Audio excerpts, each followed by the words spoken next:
Champion? What do you mean, heavyweight champion? I thought I lost some weight. You've been around the block a bit in terms of primary care and held some very senior positions. Not a weight reference. Thank you. I thought we'd use a little bit of time just to have a little conversation, perhaps, around why health systems are in quite the degree of difficulty they are. Because I think a lot of what we heard about over the last 2 days has been around the fact that this is all to do with digital and its actions in the world. And the answer is because it's exactly the same drivers that's actually driving organizations and healthcare systems to be in the difficulty they are. So the financial cost, which we hear about every week, every day, in our newspapers and on our television, is not something which is only happening in England. It's also happening in all other countries. And when I say all other countries, I don't only mean the countries in Europe or the United States, where you know that the health expenditure as a percentage of GDP is one of the highest in the world. But it's also happening in the African countries. It's certainly happening in the Asian countries. And even countries that are in the midst of, you know, enormous growth, like China. One of the biggest worries is around healthcare, and one of the biggest potential costs is around healthcare. So the global problem around the financial sustainability of healthcare systems, I think, is something which all countries are going through. Similarly, issues around staff recruitment and retention aren't only something which is English. We think it's a purely English phenomenon. But you go to most other countries in the world and they don't seem to be able to attract enough people to do the business of caring for people as compared to what they used to. And I don't necessarily think this is only associated with economics, even though that is inevitably a factor. I think it's around the change in what people are prepared to do, and also a perception, perhaps, and certainly this is true in our country here, that it's a rather dangerous thing to do, being a doctor, being a carer, because the levels of assurance that we have devised, certainly in our country, in England, are such that perhaps the liberty that people have to practice in the past is not necessarily something they enjoy today. I don't necessarily agree with that, but that's certainly something you hear about quite a lot. Then, of course, there's the consumer revolution, and I don't mean what happened at the time of Arkwright and the spinning jenny, because that was the first consumer revolution, of course. I'm talking more about the internet digital type revolution and the way that's really changed and really revolutionized in many respects the status of of what we used to call the patient, who clearly now is the person, and who clearly is now far more assertive than they used to be.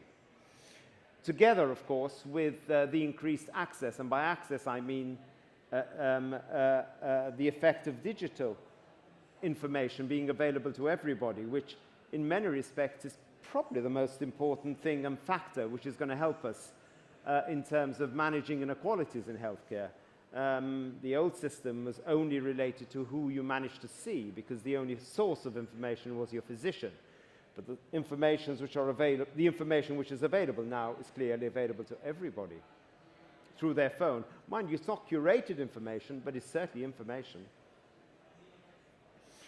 And the other difficulty we're having is the old paradigms of research are under some strain, because evidence-based care is all very well.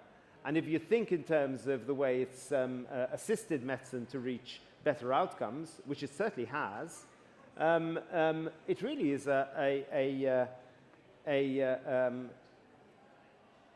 process which really had its heyday in the late 20th century. But in the 21st century, when we talk more about multimorbidity, it does have its limitations, of course, because the whole basis of evidence-based medicine is managing, say, diabetes and excluding all other potential confounders, i.e. all other conditions, and actually reaching conclusions based on diabetes on its own. Sadly, science and humanity don't sort of get on terribly well because there ain't too many people who only have diabetes. There ain't too many people who only have hypertension. So there are limitations to evidence-based care, which we're clear about.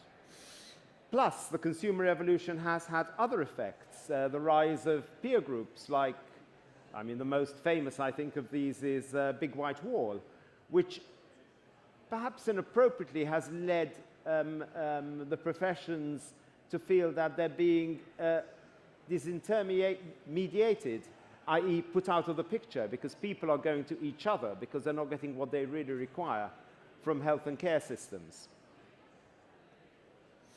I really think the biggest changes are around people's perception, and now the things that are important are, and you hear this more and more, is what matters to me as a consumer rather than what matters to the clinicians.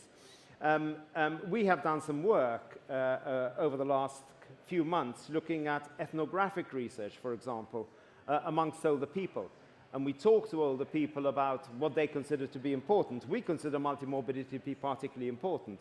Their perception of multimorbidity often is, that means I've got to take another pill, which isn't necessarily what we're talking about. And what they think is most important is having control over their lives and having much more meaning and purpose in their lives. So I think, again, here there is a disconnect.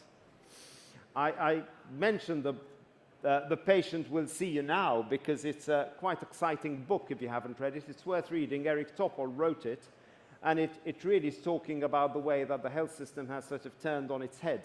And the person who really determines how the healthcare system works is more of the person who's actually in receipt of treatment rather than the physician who determines they're going to come and see you when they determine they need to see you. And we haven't talked about, of course, the effect of genetics, epigenetics, the microbiome. These are revolutionizing medicine at a phenomenal rate, really completely disrupting business models of the old providers of healthcare. I mean that the old organizations which used to provide healthcare, who are viewed in many respects as the organizations that used to, rather than the organizations that do. And going to and seeing things happening in the world, it's really quite interesting that the new people on the block, and I compare them to the challenger banks at a time when we were thinking and talking in England about the fact that we have 4 traditional banks that have the wrong business model in the wrong places, using expensive staff to do the wrong things, is really the conversations I'm hearing more about healthcare with the people who are thinking they're going to be running the system in the future, being the Googles, the Apples, the Berkshire Hathaways, the Amazons, who are really making quite extraordinary moves into this space to really manage that ecosystem better. So there is a bit of real digital on what this conference is about, which is the bits about artificial intelligence and machine learning and the potential effect that has. Yes, of course. But it's not only that. I think there's much more to it than that. And I think it's illustrated perhaps better than anywhere by this slide, which really demonstrates how the population is changing. This is a global slide. And, you know, I was under the impression that longevity was something which had been going on, you know, would be slowly increasing in age over a long period of time. This is something which has happened very quickly. And it's happening very quickly now. And what we're actually producing with older people isn't necessarily people who are enjoying disease-free life years, but we know that the differential between men and women is narrowing. Women in particular have a significantly greater number of years to men of diseased years at the end of their lives. And that, of course, puts enormous strain upon a health system. So, you know, all this is going on, and I don't think it's a surprise that we're in the difficulty we're in, because if we look at our health systems, we still have an element of dissonance around the metrics that drive our health system as against the metrics that need to drive our health system. We talk about activity metrics which drive our system, but now we're talking far more about personalized population health systems, and our metrics don't quite capture that yet. Even though yesterday, when Matthew was speaking, he talked an awful lot about the fact that that is changing, and I'm pleased it is. So I'm just going to leave you with a slide, which I hoped you haven't seen. Yogi Berra is a quite famous baseball player in the United States, who was full of really quite interesting and quite profound statements, which sound stupid, but actually mean quite a lot. And one of his more famous ones was, when you come to the word fork in the road, take it. That's pretty damn obvious, isn't it? But actually what it means is just get on with what you need to do. And I think this is the message. We need to get on with what we need to do. And what we need to do is really manage this process far better than we have in the past. There are one or two difficulties to do that. One is the lag of the traditional systems in terms of metrics. And the second, which I didn't talk about, which is really important, is the potential difference between the physicians and where they are at the moment. And by physicians, I also mean the nursing cadres, the pharmacists, and everybody else, and the potential threat they feel about this new world of totally connected people and effect it would have on them. I'm leaving a few minutes for questions. I'm sorry if there aren't enough. Over to you. Have we got a question for Charles?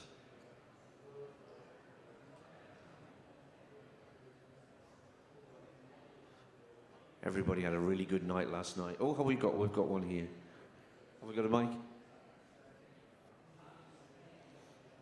Thanks for that. Thanks for that tour there. And going back to your first slide, I'd question whether you got the title line right. I think what you're talking about is healthcare systems rather than health systems. Absolutely. And I left the care out. Health systems aren't on the page, and that's, I think, what the major problem is. We're not talking about health, we're talking about health care, where we need to be focusing on health of the nation rather than the care system. Absolutely. Very profound statement. They have to go together. But very profound statement, and I think it shows there is a dissonance there as well.